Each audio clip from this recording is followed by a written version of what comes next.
વડોદરા મહાનગરપાલિકા દ્વારા શહેરને શુદ્ધ અને પૂરતા દબાણથી પીવાનું પાણી પહોંચાડવાના દાવાઓ વચ્ચે મેયરના પોતાના જ વોર્ડમાં ગંભીર બેદરકારીઓ સામે આવી છે। વોર્ડ નંબર 13ના ન્યાય મંદિર નજીક આવેલા દૂધવાલા મોહલ્લા અને ઝકરિયા મસ્જિદની ગલીમાં છેલ્લા 1 મહિનાથી પીવાના પાણીમાં ડ્રેનેજનું ગંદુ અને દુર્ગંધયુક્ત પાણી ભળી આવતું હોવાના સ્થાનિકો દ્વારા આક્ષેપ કર્યા છે। વારંવાર રજૂઆત છતાં પણ સમસ્યાનો ઉકેલ નહીં આવતા લોકોમાં ભારે રોષ ફેલાયો છે। વડોદરા શહેરમાં ચોમાસાની ઋતુની શરૂઆત હજુ થઈ નથી તે પૂર્વે જ પીવાના પાણીની ગુણવત્તાને લઈને ફરી એક વખત સવાલ ઊભા થયા છે।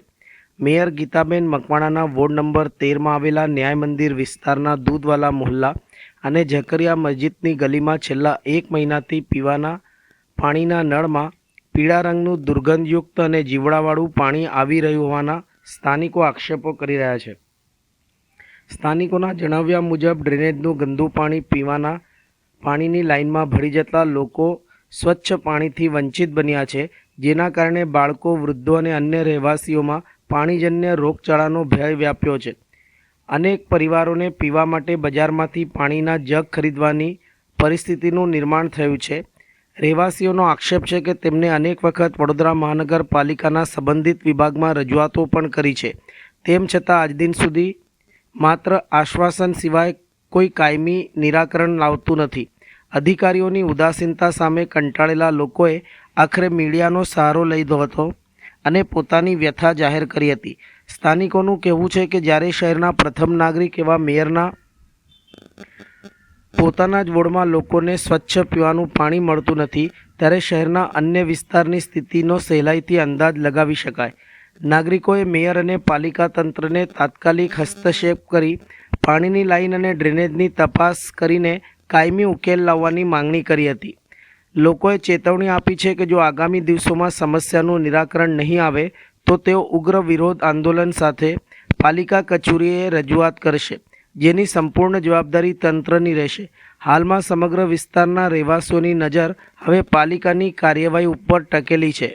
આ અમારે વોર્ડ નંબર 13 છે અને છેલ્લા 1 મહિનાથી અમારે ત્યાં ગંદુ પાણી આવે છે। આ તમે પાણી જોઈ શકો છો અને પાણીમાં ઘણી વખતે સવારે પહેલાં જીવડા પણ આવે છે અને તદ્દન ગંદુ પાણી અને ડોળાલું પાણી આવે છે। વારંવાર અમે રજૂઆત જ્યારે પણ કરીએ છીએ ત્યારે ડ્રેનેજ લાઈન અમારે મિક્સ થાય છે, ત્યારે આવીને આ લોકો ડ્રેનેજ સાફ કરી જાય છે અને પછી 15 દિવસ પછી વારે ઘડીએ આ સમસ્યા અમારી ઊભી થાય છે।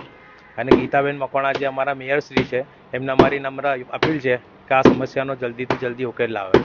વિસ્તાર કયો છે? વોર્ડ નંબર 13 ન્યાય મંદિર દૂધવાળા મોહલ્લા નંબર 13 છે અને અમારા વોર્ડમાં મતલબ અમારા ત્યાં જ એટલું પાણી ગંદુ આવે છે કે સવારથી પહેલાં તો પાણી જીવાતવાળું પાણી આવે છે અને એકદમ પછી જે પાણી આવે છે એકદમ પીળું આવે છે, પીવા લાયક પાણી જ નથી આવતું એવું સમજો ને। અમારે તમારા માધ્યમથી અમારા વોર્ડ નંબરમાં જે છે ગીતાબેન, બરાબર, એમને અત્યારે અમે એ મેયર પણ થઈ ગયા છે, તો તમારા માધ્યમથી અમારે એમને એ જ કહેવું છે કે અમારી એ જ અરજ છે કે ભાઈ જેટલી વહેલી તકે થાય અમારી આ સમસ્યાનું નિરાકરણ કરે, બરાબર છે ને। અમારા ત્યાં શું છે કે ડ્રેનેજ લાઈન વારે ઘડીએ મિક્સ થઈ જાય છે, તો એ સમસ્યાનું ઉકેલ લાવે। બસ તમારા માધ્યમથી અમારે એ જ કહેવું છે કે અમને આ જે ગંદુ પાણી આવે છે તો એના બદલે સ્વચ્છ અને સારું પીવાલાયક પાણી મળે અમને।